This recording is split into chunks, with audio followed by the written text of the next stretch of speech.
Okay, Influx. So I've heard some of you talking and asking, did I miss Influx? What happened to Influx? So there was a bit of a timeline shift, as you can see on this slide. We got together a few weeks ago with the major core partners of Influx, City of Tempe, City of Chandler, Valley Metro, and we discussed the timeline of Influx, and we decided to make this shift to have more of a presence when the weather is cooler, and so people can go out and experience these projects during the cool weather. And the old timeline kind of installed them at the beginning of summer, and then they were out there in the heat. And so we think this will be a better timeline for all the partners involved. The intention of Influx, it started back in 2010 here in Scottsdale as a response to the economy, the downturn in the economy, and all the empty storefronts that were popping up on Marshall Way and other places around the city. And so Kristen Van Cleef, our former assistant director, she had the idea to, as some other cities, as San Francisco, to do empty storefront projects. And that was great at that time, and we started out in Scottsdale, then expanded to Tempe, and we've since built a core of about 7 partners: Mesa, Chandler, Gilbert, Tempe, Glendale has been a big partner, City of Phoenix, the Valley Metro, and it served its purpose for a good 5 years. We're in our 6th cycle right now, and it was time to kind of reevaluate and look at the changing landscape of the economy. And there's fewer empty storefronts, and what we were noticing happening is partners, real estate developers would come to us with opportunities that weren't necessarily empty storefronts. They were just kind of out in the world.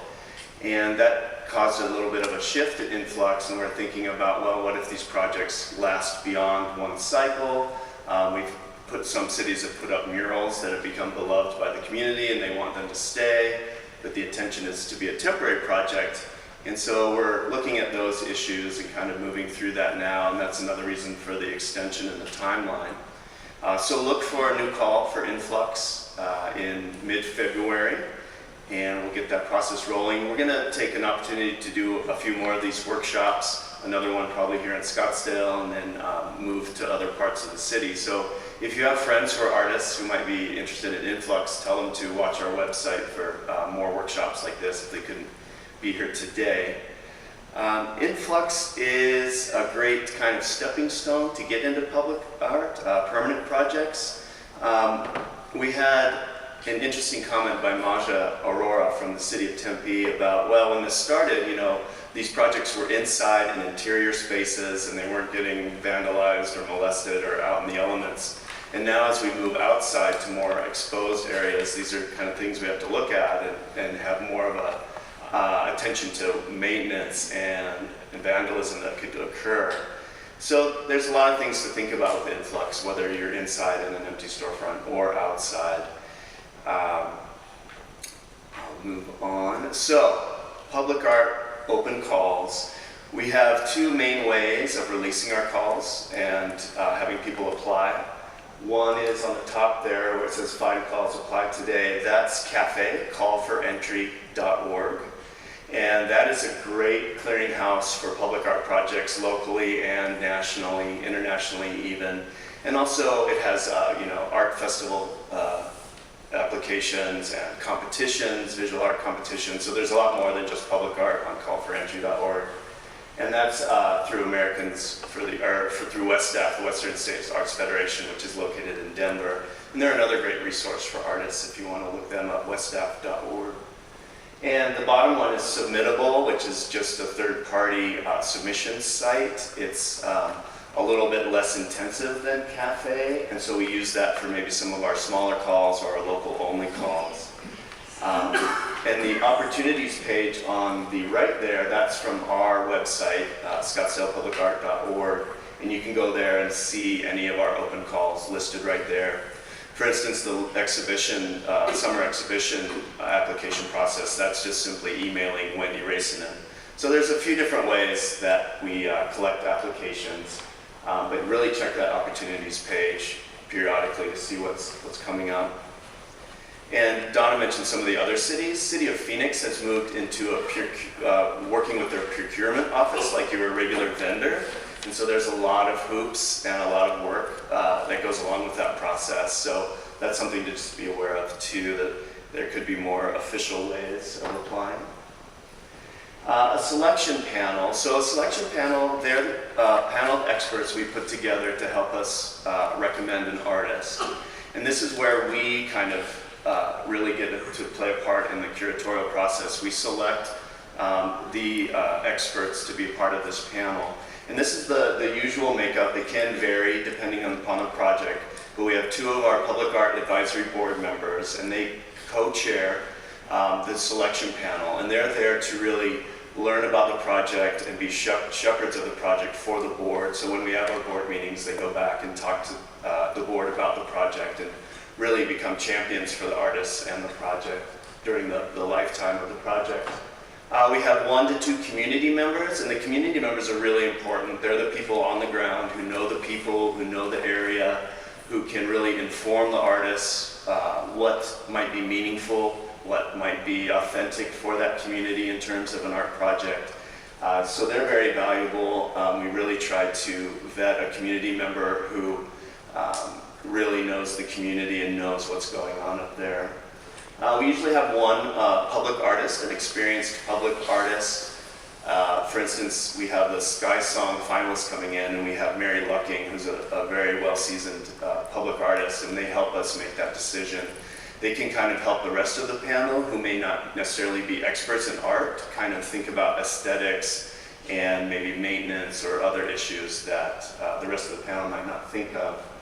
And there's usually a landscape architect or architect connected to the project. If it's a new building, for instance, we have a new fire station in North Scottsdale opening up, and the architect and the artist are working closely on that project. And the architect during the selection panel really can advise everyone on maybe building materials, what might mesh well in an integrated project, or a landscape artist could suggest, landscaping around a certain project, or if the artist wants to use particular trees. For instance, we have Philip K. Smith working on the Rain Tree Drive extension, and he's doing projects in 5 roundabouts that will be constructed. And he's doing 1 major piece of art, but then in the other 4 roundabouts, he's just designed a landscape pattern, and he's working with J2 on that locally. And then we have 1 City of Scottsdale representative. We have client departments, whether it's streets, community services. They have usually a project manager that's working. It could even be the construction project manager, CPM department, who's there on the panel. And they're really there to keep the interests of the city in mind and figure out what the goals are for the city and how art can help us meet those goals. And then we'll have 1 or 2 other experts in a field. For instance, for the fire station, we had a call for a terrazzo design. So we had Bruce Thornham from Advanced Terrazzo on the panel, so he could really speak to an artist how they could translate their work, their 2D work, into a terrazzo floor design. And so every panel is different. There's no one-size-fits-all for how do I impress a panel or how do I get through to a panel. What could be really helpful is find out when a selection panel could be happening, and it's open to the public, so you can kind of come in and observe how they go through and look at people's past images, look at their resumes, their CVs, and how that process works, so you can know when you're applying what they're seeing and kind of what they're evaluating and how they're making their decisions. So once you've been selected and recommended, it's time to develop a contract. And the contract is very important. It's going to contain all the information about your project, what you have to do, how you have to go about it. And we're just going to highlight a few things for new artists that might be confusing or unfamiliar. And one is insurance. This is a big question for emerging artists especially. And you look at that amount, I have to have $1 million in liability? Well, it's not that expensive. So what you can do is go to your home or auto insurance, and they can add a rider to your insurance. And it's often maybe $100, $300 for a period of a year per se. So, and other artists, like the artists here, they have good experience in getting insurance, so you can rely on the artists who have done this before and kind of talk to them. Well, what brokers have you used? If the policies you have now, they can't help you, there's other brokers who can provide this insurance for you. And the last highlighted bullet there is that, once you're in a contract, you're not considered an employee, so you're not covered by our insurance, so that's why it's important to have this extra liability. And then we've called out the terms of payment here, and this will spell out the amount of the budget for a project, and then payment milestones. And we've highlighted due upon completion. So our contracts are based on deliverables. And once you've achieved that deliverable, then you submit an invoice and you get paid. So some things you have to pay for up front and then get reimbursed for. We try to work with the artists on these milestones and say, well, what are your the steps in your projects that might fit well with when you're going to need a payment. So we can be flexible with this, and that's just something to keep in mind as you're planning out your project budget, the payment schedules.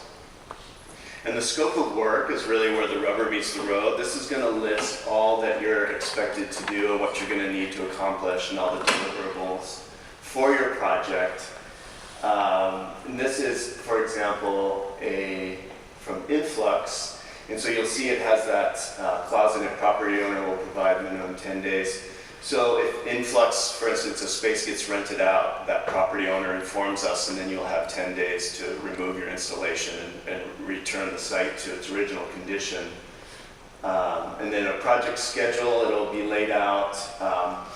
And we're signing a contract here, so the project schedule is very important to hit those milestones. If you know you're going to be late or not able, please talk to your project manager ahead of time so we can get ahead of any delays that might occur.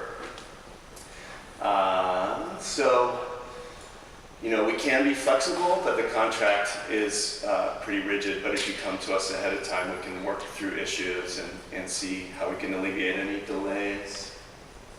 A project budget, there's a lot to consider when you're thinking about a project budget that you might not think about from the very beginning. Your cost of materials, and this is something you're going to have to keep on tabs a lot. Like if you're using steel, the price of steel has been going up lately.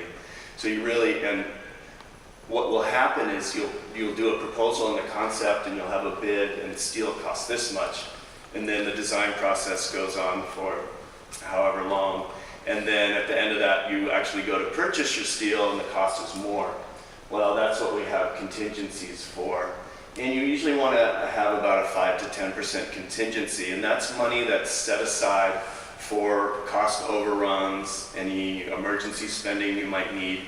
And that will need to be, you'll have to have approval from your project manager or the program to use that contingency money. So you just can't say, oh, well, I got this contingency, I'm going to use it for this. There's a little bit of a process to access that money.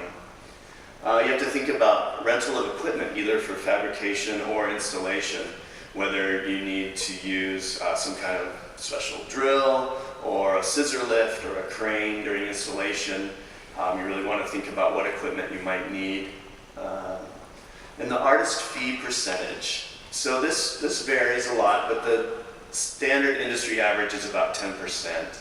And that can vary on the size of the budget and different things, but usually 10% is about the goal. You don't want to shortchange yourself, and you want to make some money on the project to pay yourself so you can live and eat.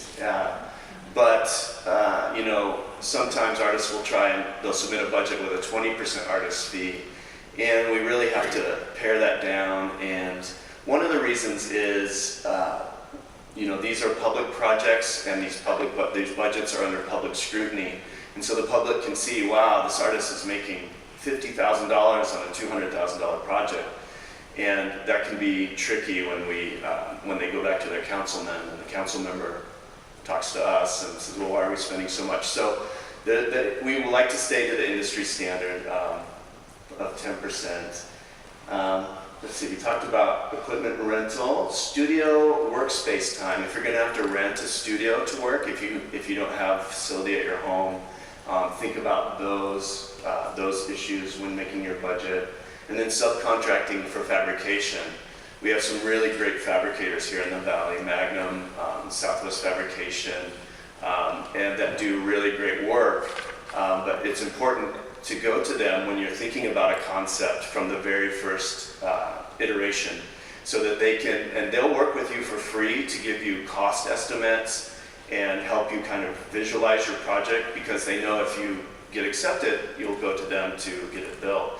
So they want to do good work for you at the beginning to help you present your best, the full information on the project you're proposing. So really lean on your fabricator if you have to get a fabricator. What are the two companies that you can go to for conceptual production? Well, there's quite a few, and you can decide. I mean, some of you may do your own fabricating, which is fine, because then you'll have a handle on the materials. But, you know, we have worked with Magnum, who's in South Phoenix. We've worked with Southwest Materials, Bollinger Atelier. I mean, all of them are very willing to, especially with new artists, to help you kind of think about the cost of your materials so that your budget is a realistic one. You all may be starting to work in materials you never worked with before, so you would want a fabricator, and we're just naming 3, but there's a number of them out there who have a lot of experience and can really help you with this, and can also help you find a material that might stay within the budget that you're given.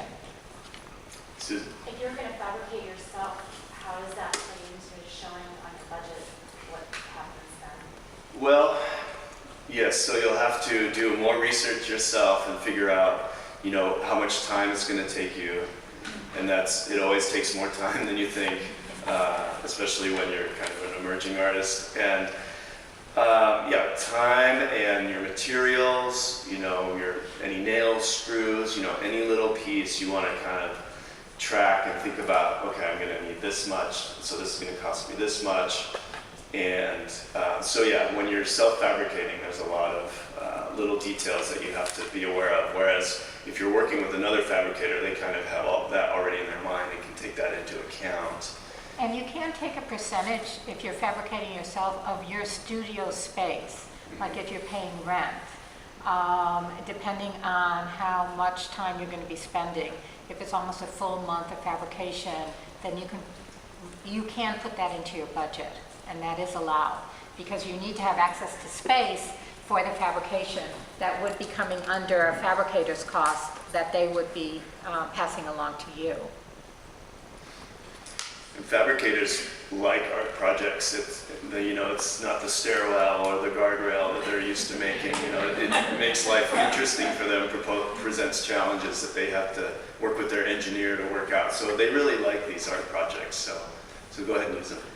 As your own fabricator, when you're listing, let's say you have a piece that you're presenting, should you break down the cost of the material? Should you line list everything, or just list what you've determined includes your rent, includes your materials, includes your hours? Do you want the final price, or do you want us to break down each part of that estimate? So she's asking about how detailed that budget needs to be, and it should be detailed. I mean, we don't want expenses on every single thing. You know, we know you take a break and get coffee. We're not paying for that. But the purchase of your materials and your rental of your studio space, if you have to rent special equipment, because some of the Influx artists really came in with very new projects, and Mary Shindell did a beautiful piece at the Chandler Tech for this year's Influx where she had access to machinery. Now, if she were going to be renting that herself to produce what she did for this past year's Influx, then that would be a legitimate part of her budget to do that. So, but those are, the major ones, but we don't want it just grouped of, fabrication is like this amount of money, because we're going to then come back to you and ask for a little more detail. So once your budget is set and your contract is signed, then it's time to work on your proposal. Now proposals, you can either come into a project if you had an RFP, but most often you're going to have an RFQ, so you're going to be selected based on your qualifications and your past work. And so when you come in with an RFQ, then you'll sit down with the project manager to talk about the project. You'll have a site visit. You'll meet the city representative, you'll meet the community representative, So you can ask questions, gather information, take pictures, and then you're going to design a concept that responds to the site. That's what we mean by site-specific public art. And that proposal process can take a while, or it can be really quick, depending on if there's any issues in your proposal that might need to be adjusted, whether for aesthetic reasons, safety reasons, maintenance reasons. There's a host of things that can impact your proposal. And this is in the public realm, so it's not like in the studio where I'm going to do whatever I want. So you do have some voices that you have to respond to during the proposal development stage. And then there's time management. Like I said before, there can be delays, and really be in communication with your project manager to help avoid delays, or if there's delays coming up. And you want to, like I said, projects take a lot more time than you initially think. So try to schedule in as much extra time as you can so that you can meet those milestones in your contract. The deliverables, make sure you're hitting your deliverables and you understand what it means for each deliverable and what the project manager is expecting. So you're clear on that. I talked about communication and the review process. I talked a little bit about maintenance. Wendy Racenin in our office will sit down and review, well, can this be climbable? Will this collect water and rust? Some of these issues. Temporary projects, what's great is that they're temporary, so we don't have to worry quite a bit about maintenance as with a permanent project. But for instance, at Fashion Square, we have a project outside Neiman Marcus and Cartier, and the artist did a kind of a foam disc that's covered in Mylar, and people can touch the disc, and there's been fingerprints, and it's gotten a little wonky, and so the artists have to come back and fix those things, because when they were originally designing the project, they didn't quite think about, oh, people can touch this, and it's going to be out there for 8-9 months. So, and then risk management with the city will often review a project. Nobody's going to trip and get hurt or sue the city. Citizens see the city has deep pockets, so they tend to maybe target the city, which is why we ask you to have that insurance, because hopefully the insurance that you get will cover any damages that might occur like that. All right, so that's my spiel. Hi, I'm Gila. I was just wondering about that, with that project management checklist. I know every artist and their projects can be wildly different, so I don't know how best you can answer this, but I was curious. Are a lot of these projects things that the artist should think of under contract as that's their only project?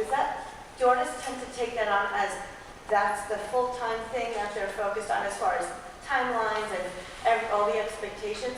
Or is it understood that with the timelines are built in while the artist is also keeping up with their other art business? I mean, just to do what's right, but I was curious. That's a great question. It's a really good question. And this has come up a lot in terms of artists will get a project from us, they will begin their design, and then, we kind of haven't heard from them, and we're trying to reach them, and we need to conference them in on a meeting, and it's like, well, I got a major project somewhere else, and, we cannot fall back on the back burner. So the time management for all of you is like really important. This is a contractual agreement. I mean, this is vetted by our attorneys. We are under the city in terms of, our contracts.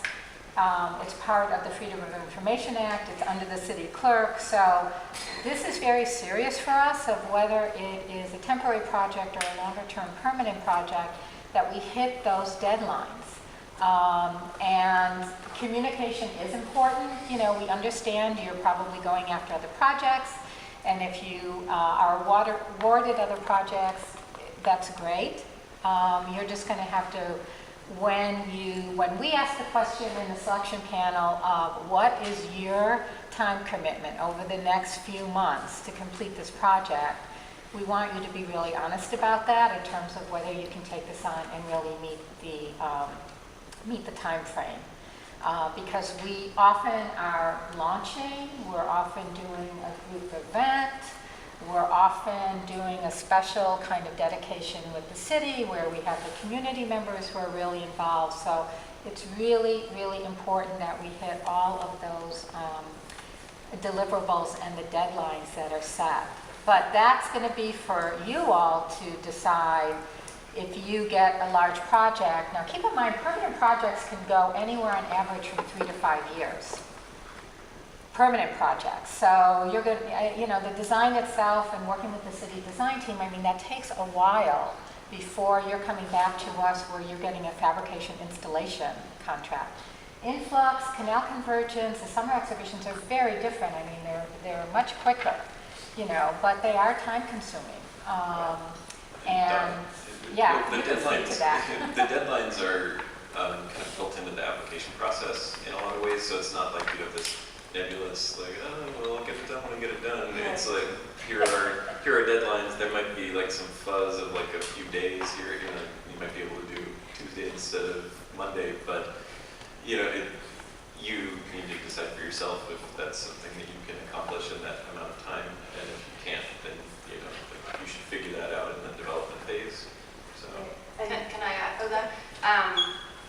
Yeah, I balance usually about 4 jobs at a time, not public art, I mean my other regular jobs. And I've learned in my proposals to always include assistance in my budget. It's really important. Do not be afraid to ask for help. And sometimes it might be that it comes out of your own, you know, artist fee that you have to pay. And sometimes, you know, Scottsdale Public Art's been wonderful. They said, how many assistants do you need? If we have them available, you know, they assign them to you. And so never be afraid to ask for help and include that in your proposal. I found that that's been crucial for me to get things done. Thank you. Saskia's had her whole family out there. Yeah, and family. They know they get recruited. All of them. Hi, the liability insurance you were talking about earlier, is the premium responsibility the artists throughout the installation or up until delivery? So it's up until delivery. Okay. So that will time out. So once we accept the project and it becomes part of our collection, then it's covered by the city. And if it's a project that somebody's doing, but it's something they want to be able to replicate in other cities, does it have to be exclusive to Scottsdale once Scottsdale opts for it, or can the artist maintain intellectual property to be able to replicate it? That's a really good question. If we are commissioning it, then we want it to be, as you take it out, it may start here, and then you want to take out a temporary project, with many artists have done, beyond Scottsdale to other cities. We ask that you, and this is in the contract, that you reference that this was commissioned by Scottsdale Public Art originally. Now, if you're saying you're going to make smaller pieces for sale, then that's, I think, a different question. This might be just a good time to say, we do photograph what is installed, temporary and permanent, and we now offer all of you as artists 5 images that you can choose, that you can use. And for you to know that we only use our photographs, we do credit the photographer and the artist, but we only use them for educational purposes. And we vet that very carefully. Jennifer Gill actually works with our media in terms of the requests, and we get a lot of requests from magazines and online and CodaWorks, so, you know, high res, low res, but we always give that credit. And then you have 5 images that you can have as part of your collection to show as well. We're very careful of when we are asked that there's going to be a publication and that they just want to kind of use a photograph, because if a book is going on sale, that puts it into a whole other realm, both for you as an artist and for our photographer who photographed it. But as long as it's used for educational purposes and highlights the collection, then we really will let that out. But we will always be in touch with you also. And then the flip side of that is that if you have a project with us and you're getting press coverage, you are being approached, We want you to contact us so that we could be sure that Jennifer's not contacting that same magazine or TV station, and that we really coordinate this as well.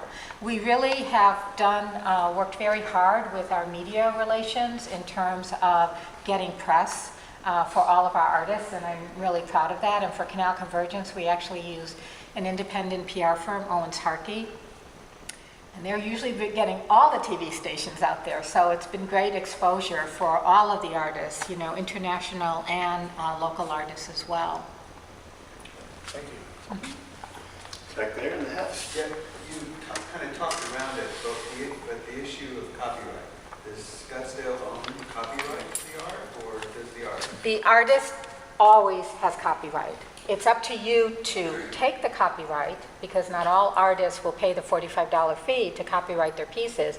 We own the piece, you have the copyright. I mean, we own the piece in terms of a permanent piece, but the artists always hold the copyright themselves. And for a temporary piece, at the end of the temporary installation, then the piece goes back to you after that period. And I'll say, Donna mentioned a lawyer. You can also take your contract draft to a lawyer for a review. That's often helpful for you. What's your best advice on the more permanent pieces, like where Donna, you said it's sometimes a 3 to 5 year construction schedule? I know some artists are chomping at the bit once they're excited about their design that's been approved, but if you're saying, you don't have your notice to proceed yet, please wait, how does someone get used to syncing up with that other construction schedule that's outside of their control? What's your best advice for that? Well, we really try to move that process forward so that if you're selected for a permanent project, and that's a much longer process, but we're usually working to get you under a design contract immediately. So we can work through the design pieces to a final design. We do not have any, you know, if the city says, look, this particular project is going on the back burner, we kind of have to use funds for other things at the moment in this fiscal year, and we have to shift, you know, the schedule, we don't have any control over that. All we can do is let you know and say that it has been, you know, delayed. But some of our capital projects have been going through on a pretty regular basis. Now, keep in mind, during the design phase, you're not just on your own, and you're not just working with Kevin. You are either being invited to city meetings, or at critical junctures, we're asking you to conference in. It depends on how the contract was written. And then your design has to be approved by our Scottsdale Public Art Advisory Board. And we have one of our members here, Kathy Dooley. So our advisory board actually has certain responsibilities that they have to approve our projects. They have to approve the project dollar amount. They approve the artist. So when the selection panel is all done, Kevin or Jennifer is bringing to the monthly meeting the project and the artist selected. And that has to be approved by our advisory board. They have to approve the design. They have to. That is part of their role. And so what you're not seeing in here is there is usually some community component of bringing your design in front of the community. If we are part of a larger city project, they will have public meetings. They'll have public meetings about streetscapes, about a library, and at that point in time, the artist is part of that so that you can show the design that you're developing. If we're on our own, as we are with the Marshall Way project, we're actually going to have an open house where John Randall Nelson will be showing his design over a period of a Thursday night art walk, a Friday, and a Saturday afternoon. So we have to go out to the public to get some of that input. And that is the one question that my advisory board always asks the project manager. What does the community feel? So that has to happen first. They then they have to approve it. And then we hope that the project keeps moving forward in a timely manner. And I would say Raintree pretty much has. That's been our biggest one. And that's been moving forward at a pretty good rate with the 5 roundabouts. The only other time that our advisory board steps in is at the very end of the project when it's completed. That we will bring to them for a vote that you, as the artist, have fulfilled your contractual agreement with us. And they have to vote on that, and then that's usually when we can give you the final payment. And it's usually the smallest percent of your contract, because by that time you've gone through everything. Can I add something, Donna? Yeah. I haven't done a permanent project, only temporary projects, but in terms of that initial energy that you just want to keep going, there's quite a bit of a chunk of time that you spend prototyping and figuring out, maybe this wasn't such a good idea. And then you have to revisit and re-prototype and then go to find another fabricator and then the balance and the testing. So, you know, probably if you're spending 3 years, I would say the first year and a half is prototyping and making sure that you still like your idea. And by the end, I mean, sometimes you're able to faithfully reproduce it to the end, but I know a lot of artists, you know, it shifts and it grows and it changes with the needs of the project and what the community thinks and all of that. So you do, it's not like you have to wait, 3 years before I can use up my creative energy, and you spend it throughout the whole thing. The effort is actually falling back in love with it after you've figured out how hard it's going to be. It's sort of like real life. Yes. It's a long-term relationship. We love our artists. All right, Nancy. Just a quick question on the liability insurance. If you already have a policy as an artist to carry liability insurance, will that policy suffice, or do you have to have a separate policy? No, you're good. Okay. If you're an LLC or you've already incorporated your studio, that's fine. Yeah. Do you just have to add Scottsdale Public Art as Yeah. Right. Actually, for insurance, that was a huge learning experience for me on the first public art project. I had no idea I needed insurance, and I thought, why? It's up 8 feet in the air. What's going to happen to it? And I ended up having to research a lot, and I thought by the end of it I could sell insurance. And it's gone up. It's about $500 a year, but because some of my projects have been more than an event, like they last like 2 or 3 months up, I need to be covered for those 2 or 3 months. So sometimes it costs you more. Like if it's just an event of 4 days, it might be like $100 or so. But if it's up for an extended period of time, I found that it's just easier to get the year coverage, because then that follows you into your studio and you're covered for other projects if you get multiple projects at the same time. Yeah. So you just treat yours as an umbrella policy, not as a project-specific policy? Yeah, I just renew it every year. I found a great deal through Triple Association of America or whatever. Yeah, they have a great, through Hartford is what I do, and it's like $500 a year. It covers me in my studio if I'm transporting my work, and when it comes time where I install somewhere, then I just name the city, Scottsdale or Mesa or wherever I go. And it's been easy to just, I wrap it into my cost right now. It's just part of being an artist. You have to think of this as the cost of doing business. And if you are seriously kind of moving into public art and have your own studio, then you are running this as a business. All right. Yeah, if there's no other questions, we'll have our artists come up and talk about their projects and experiences.